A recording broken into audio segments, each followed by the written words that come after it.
ইরানে যুক্তরাষ্ট্রের শক্তিশালী বোমা হামলার পর ইরান এবার তাদের যে গুদাম রয়েছে অর্থাৎ তাদের যে মজুদাগার রয়েছে সেই ক্ষেপণাস্ত্রের মজুদ থেকে সবথেকে শক্তিশালী এমনকি মাল্টি ওয়ারহেড যুক্ত একটি ক্ষেপণাস্ত্র তারা ছাড়ল। এমনকি সেই ক্ষেপণাস্ত্র নিক্ষেপ করার মাধ্যমে ইসরায়েলে ব্যাপকভাবে ক্ষয়ক্ষতি সাধন করতে সক্ষম হয়েছে। শুধু তাই নয়, ইরানের একটি গোপন সামরিক স্থাপনা সম্পূর্ণভাবে ধ্বংস হয়ে গিয়েছে এবং সেখানে থাকা 20 জন কর্মকর্তা আহত হয়েছে। যদিও আল জাজিরার প্রতিবেদনে বলা হয়েছে যে বিদেশি সাংবাদিকদের ইসরায়েলে এই মুহূর্তে সংবাদ কভার করতে দেওয়া হচ্ছে না, যার কারণে তারা সরাসরি অন স্পটে উপস্থিত হওয়ার মাধ্যমে যদি সংবাদ নিরপেক্ষতার ভিত্তিতে গ্রহণ করতে পারত সেক্ষেত্রে তারা ক্ষয়ক্ষতির সঠিক পরিমাণটা উল্লেখ করতে পারত।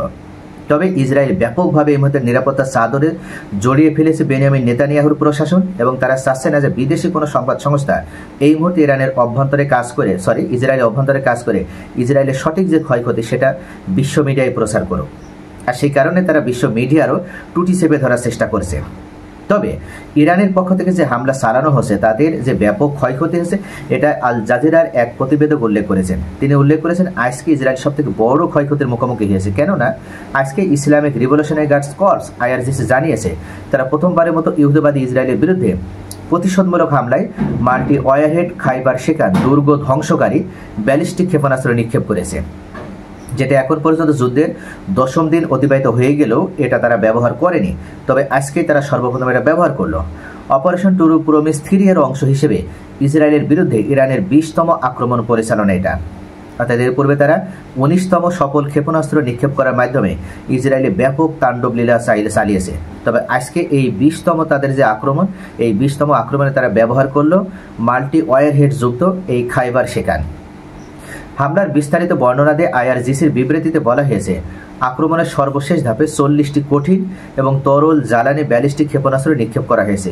40টি কঠিন এবং তরল জ্বালানি ব্যালিস্টিক ক্ষেপণাস্ত্র নিক্ষেপ করা হয়েছে। IRGC আরও জানিয়েছে তাদের এই হামলায় প্রথমবারের মতো মাল্টি ওয়ারহেড খাইবার শেখান ব্যালিস্টিক ক্ষেপণাস্ত্র নিক্ষেপ করা হয়েছে। IRGC মহাকাশ বাহিনীর ক্ষেপণাস্ত্রের 3য় প্রজন্ম এটা, অর্থাৎ যে মহাকাশ বাহিনী রয়েছে IRGCর সেই IRGCর তাদের এটা 3য় পুনর্জন্মের ক্ষেপণাস্ত্র। তারা আরও বলেছে ক্ষেপণাস্ত্রের নির্ভুলতা বৃদ্ধি ও লক্ষ্যবস্তুতে তাদের কার্যকর এবং ধ্বংসাত্মক প্রভাব নিশ্চিত করতে আধুনিক এবং আশ্চর্যজনক কৌশল ব্যবহার করা হয়েছে। অর্থাৎ এই ক্ষেপণাস্ত্র যেন নির্ভুলভাবে লক্ষ্যবস্তুতে আঘাত আনতে সক্ষম হয় এবং এটার কার্যকারিতার মাধ্যমে যারা যেন ব্যাপক পরিমাণে ধ্বংসযোগ্য পরিচালনা করতে পারে, সেজন্য এই ওয়ারহেডকে যুক্ত ক্ষেপণাস্ত্রকে তারা আরও নির্ভুলভাবে এখানে এমন কিছু কৌশল যুক্ত করেছে যে কৌশলের মাধ্যমে তারা আশ্চর্যজনক সফলতা লাভ করেছে। ইরানি ক্ষেপণাস্ত্রগুলো ইসরায়েলের জৈবিক গবেষণা কেন্দ্র, বেন গুরিয়ন বিমানবন্দর এবং এর প্রতিস্থাপিত কমান্ড অ্যান্ড কন্ট্রোল সেন্টারের মতো বিভিন্ন লক্ষ্যবস্তুতে আঘাত এনেছে। আজকে গুরুত্বপূর্ণ বিভিন্ন সামরিক ঘাঁটি, বেন গুরিয়ন বিমানবন্দর এবং এর প্রস্তাবিত কমান্ড অ্যান্ড কন্ট্রোল সেন্টারে সম্পূর্ণভাবে হামলা করার মাধ্যমে আজকে ধ্বংস হিসেবে পরিণত করেছে। ইরানের নিক্ষেপ করা গাইডেড ব্যালিস্টিক ক্ষেপণাস্ত্রগুলিতে কৌশলগত এবং অত্যন্ত বিস্ফোরক ওয়ারহেড ছিল। এতগুলি ধ্বংসাত্মকভাবে আঘাত হানার শেষ মুহূর্ত পর্যন্ত তারা ধ্বংসযোগ্য পরিচালনা করেছে। এতে বলা হয়েছে ক্ষেপণাস্ত্র করে লক্ষ্যবস্তুতে আঘাত করার পরেই দখলকৃত অঞ্চলে সাইরেন বাজতে থাকে, যা শত্রুর ভারসাম্য বিঘ্নিত করেছে।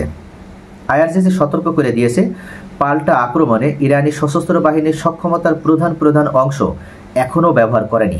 অর্থাৎ IRGCর প্রধান আজকে আরও একটা তারা মারাত্মক বিস্ফোরক মন্তব্য করেছে। তারা উল্লেখ করেছে এখন পর্যন্ত তাদের যে ক্ষেপণাস্ত্রের যে সক্ষমতা রয়েছে, তাদের যে সমরাস্ত্র রয়েছে, সেই সমরাস্ত্রের এখন পর্যন্ত তাদের প্রধান যে অংশ বা তাদের প্রধান যে ক্ষেপণাস্ত্র সেগুলো কিন্তু তারা এখনও ব্যবহার করেনি। অর্থাৎ এটা ছিল তাদের 3য় প্রজন্মের একটা ক্ষেপণাস্ত্র এবং এটার যে ধ্বংসলীলা, এটার যে ধ্বংসযোগ্যতা সেটা দেখে ইসরায়েল ইতোমধ্যে কিন্তু বিস্মিত এবং হতভম্ব হয়ে গেছে। তাই ইন ফিউচারে অর্থাৎ সামনে ইসরায়েলকে আঘাত হানার জন্য বা ইসরায়েলে পাল্টা আঘাত হানার মাধ্যমে ধ্বংস হিসেবে পরিণত করার জন্য ইরান এ ধরনের বেশ কিছু মাল্টি ওয়ারহেড যুক্ত এমনকি প্রথম সারির 4র্থ প্রজন্মের 5ম প্রজন্মের বেশ কিছু অত্যাধুনিক প্রযুক্তি সম্পন্ন ক্ষেপণাস্ত্রের ব্যবহার তারা করবে। তবে মার্কিন যুক্তরাষ্ট্র এই যুদ্ধকে আরও দীর্ঘায়িত করল এবং এই যুদ্ধ বিরতির যে একটা সম্ভাবনা তৈরি হয়েছিল সেই সম্ভাবনা সম্পূর্ণভাবে মার্কিন যুক্তরাষ্ট্র শেষ করে দিল, যার কারণে IRGCর প্রধান উল্লেখ করেছে যে এখন তারা সবথেকে গুরুত্বপূর্ণ এমনকি তাদের প্রধান অস্ত্রগুলো ব্যবহার করে তাদের শত্রুর বিরুদ্ধে তারা পদক্ষেপ নেবে। সকলে ভালো থাকুন। Thanks for